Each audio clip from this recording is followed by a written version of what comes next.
और मैं पैसे से प्लम्बर हूँ, कंस्ट्रक्शन लाइन का कॉन्ट्रैक्टर। और मैं वैसे तो डॉक्टर साहब का बहुत बड़ा फैन हूँ। और वैसे मैं सभी धर्म सभाओं में जाता हूँ, देखता हूँ।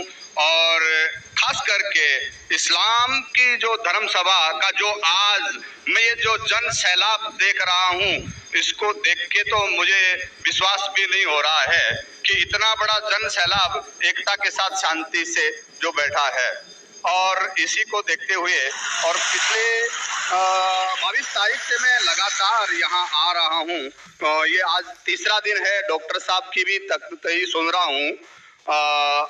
इसके आगे जो इस्लाम मजहब है उसके प्रति मेरी जो पहले जो इज्जत थी, पसंदगी थी, वो कितनी गुना बढ़ गई है तो मैं अल्फाज नहीं कर सकता। लेकिन कुछ भ्रांतियां, कुछ कंफ्यूजिंग है जिसका मैं खुलासा चाहता हूं।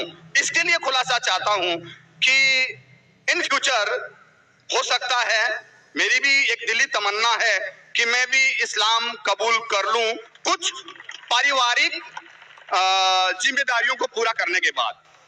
तो ये मेरी जो कंफ्यूजिंग है, इसके बारे में जरा डॉक्टर साहब से मेरी विनती है कि कुछ खुलासा करें। जैसे कि हम सब मानते हैं, हम सब मुस्लिम भाई मानते हैं कि अल्लाह एक है, अल्लाह के रसूल पैगंबर आखिरी पैगंबर हैं, कुरान पाक एक हैं। तो फिर इसके मानने वालों में इतनी विरोधाभास, इतनी भ्रांतियां क्यों है? इतनी भ्रांतियां, इतनी गुटबाजी कि जब मैं यहाँ बांद्रा से यहाँ आ रहा था तो कुछ मुस्लिम भाइयों से जब मैंने जिक्र किया कि मैं इज्तिमा में जा रहा हूँ, तो मुझसे पूछा गया आजाद मैदान जा रहे हो क्या? मैंने कहा नहीं, मैं तो शाइन जा रहा हूँ। अरे कहाँ जा रहे हो तुम? वहां नहीं तो आजाद मैदान जाओ। मैं बोला क्यों भाई?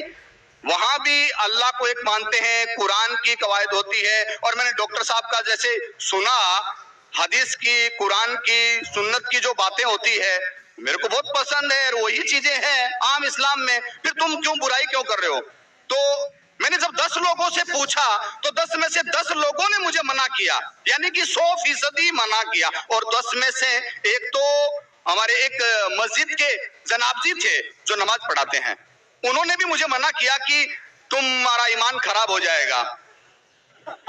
तो यही ऐसा क्यों? कहीं तो कुछ मिसअंडरस्टैंडिंग है जिसका मैं खुलासा चाहता हूं। जब अल्लाह एक है, कुरान एक है, पैगंबर एक है, तो फिर इतनी भ्रांतियां क्यों? आपस के अंदर इतनी खींचम खाच क्यों?